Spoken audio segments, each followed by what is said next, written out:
Today we are doing one of my favorite things. We're kicking tires. So we're down here at Miller RV and we are going to look at this kind of cost-effective fifth wheel. A lot of us think when you go fifth wheel you have to go with a big mobile suite or a $100,000 unit. Not only is this unit affordable, it's actually towable by most of our trucks. So let's take a look at it. This is the Phoenix by Shasta and it's the 27 RKSS rear kitchen unit. Starting out here at the front, have our pin box, Lippert pin box here, and it actually has our weights right here. And this trailer is 9,998 pounds, so basically 10,000 pound trailer. You're looking probably 3/4 ton gas. If you have a diesel, you might be pushing your payload limits on that. So 3/4 ton, 1 ton single rear wheel to pull this trailer. Nice front cap. It's curved back to give you a little bit more room with a short bed truck like we have. I don't know if that shows up in the camera, but you can see the curve here, which is really nice. One thing you always want to look at if you have a short bed truck like we do is how far your pin box sticks out from the cap, because that's really where you're going to run into your issues. Some trailers, their cap actually comes up farther than the pin box, and that's where you're crunching those windows. Or you can get a slider hitch if that's the way you want to go. Down underneath here, we have our leveling jacks with our landing legs control and storage. Nice big storage bay. This is where you have your battery controls. Lots of room if you want to put in more batteries. So if you want to make this more for boondocking, there's a lot of room in here. This is a huge compartment. It's very surprising how big this compartment is. Coming down the side, we have 2 slides. This one, of course, for the bedroom, and it's actually a bed slide, and we'll show you that inside. Down here we have the Dinette Slide. I was wondering what this is, but this is for manually doing your jacks. If for some reason the electric stops working, you can manually do that, and that's always a nice feature to have access to, because you never know when something's not going to work. Propane here, big storage area, and our wet bay. So you have your shower, your outdoor shower, all your tank flushes, all that sort of stuff here, along with all of your storage. A really big storage area for such a cost-effective trailer. All your duct valves, the standard wet bay stuff, all located right in here. Nice and out of the way. Looking at this slide, I think it must have an electric motor system inside. I'm not seeing the Schwintek on the side or any pulleys. So I like that. Seems like the system our trailer has, and our bedroom slide works great with it. So I'm guessing that's what it is, since I don't see any mechanisms here. Here we have our water heater, and just below it you have your sewer drains. We're also going to have some drains back there for the gray water for the sink. Dinette Slide here. Fairly big slide. Looking at the slide mechanism on this, it's not a pulley slide and it's not a Schwintek. It is a rack and pinion as well. The rack and pinion has this gear system. I prefer the rack and pinion system with the gear and the teeth and the cog and all that stuff over the pulleys or the Schwintek. It's less stuff to seem to come out of alignment. And a lot of people know if you have slides, you're going to have problems, and the more slides you have, the more problems you have. So I would prefer rack and pinion on my stuff, and I like that this has it. This is not a automatic leveling system. It does just have levelers in the front and the back. Right back here you have your levelers. It's nice that each side has them just right next to it, so you just push it. Ours in our trailer's in the door, and you have to have somebody on the door, and it's a big pain, but just located right down there. Hollow bumper where you can put your sewer tube, and then already pre-wired for a Furrion backup camera. I know most fifth wheels have ladders on them, it's not that unique, but this thing feels a little bit more stout than I have felt some. I mean, it seems like a pretty good ladder, and you always need a ladder to get up there and check your seals and all that sort of stuff, or fix stuff, so it's good to have something sturdy enough to actually hold you. Coming around here, we have the opposing slide for the kitchen. It's really nice on a shorter trailer like this to have the opposing slides. It really opens it up and makes a smaller fifth wheel feel a lot bigger than it really is.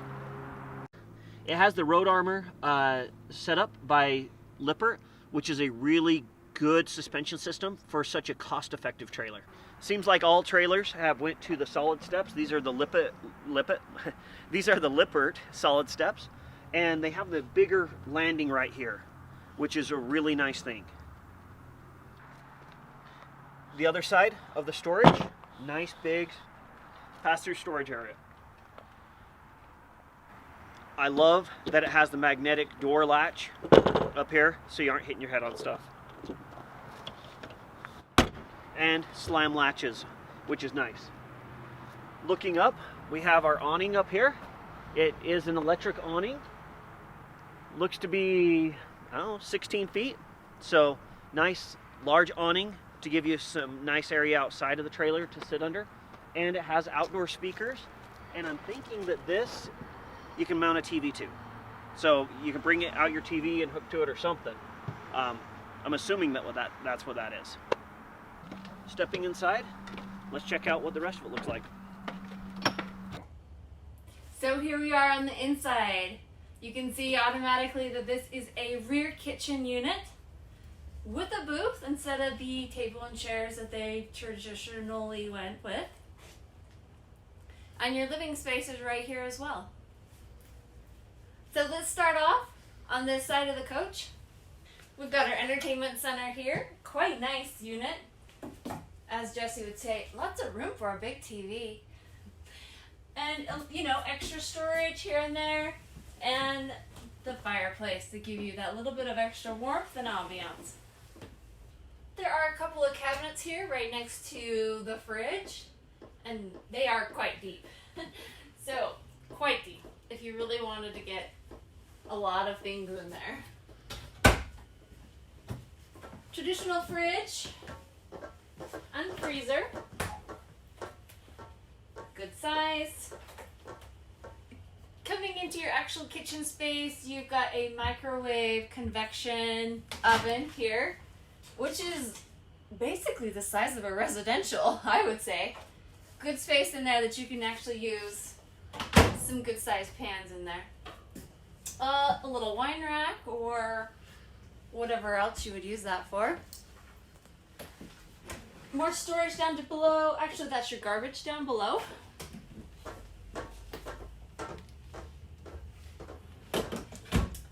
And your range unit. Looks like a 3-burner with a very nice glass top to protect. And you get your little stove underneath.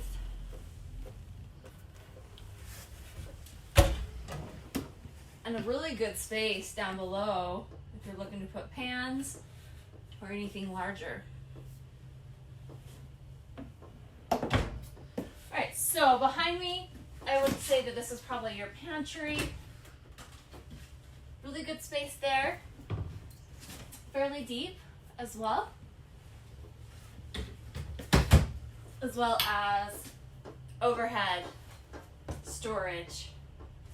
So under the sink, lots of storage. Oh, it does separate right here, but this whole unit is open. And this end one has a couple of rolling shelves in it, so that's really nice to be able to get access to your items. One thing I'm seeing is there's not a dedicated drawer for silverware and utensils. So I guess that's the nice thing that these are in rollers, that you can convert one of these over. Coming to the actual sink here. Got one large cutting board and a 2-place sink. So coming around on this back wall, this looks like if you need a workstation or some extra storage, you've got this little space right here. Overhead, more cabinetry, fairly deep. Coming over to the other side of the unit, you've got your dinette, traditional booth setup, and Also a takedown to accommodate for sleeping. Coming over to the recliner and the sofa, they are a Thomas Paine brand. These recliners are electric, and it looks like they have got heat and massage features to them. Alright, and this love seat is a Hideaway Bed.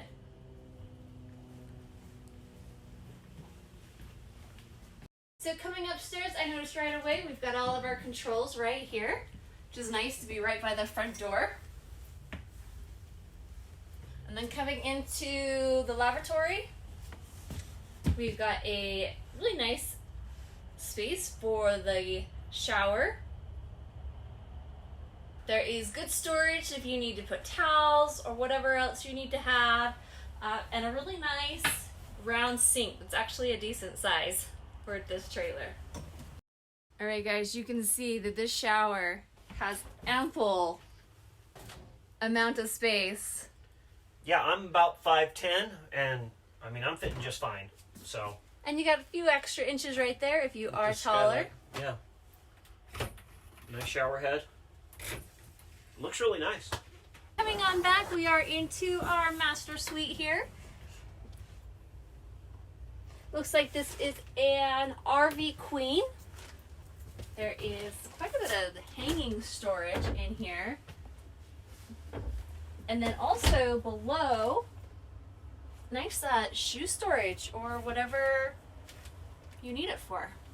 The middle space here is actually for a washer and dryer unit. It's nice that this is on a sliding system. And if you don't use it as the washer dryer, there is more hanging space available. There also is a drawer underneath this as well. And again, more hanging space. I haven't even mentioned the dresser here to my side. 4-drawer system, fairly deep. This would be nice for, I'm thinking, jeans, where they take up a lot of space, or whatever else you need it for. MSRP on this trailer is about $50,000. It's here at Miller RV in Spanish Fork, so if you're interested, go ahead and check it out. Really nice, affordable unit. Lots of nice little features that you don't get even on some of the higher end units, so it's really cool to see that on something that most of us can afford. Yes. Got really great living space if you're having a family or if you know you're having guests come in, so that's always nice. Alright guys, we appreciate your viewership. Remember to like and subscribe, and as always, enjoy your weekend.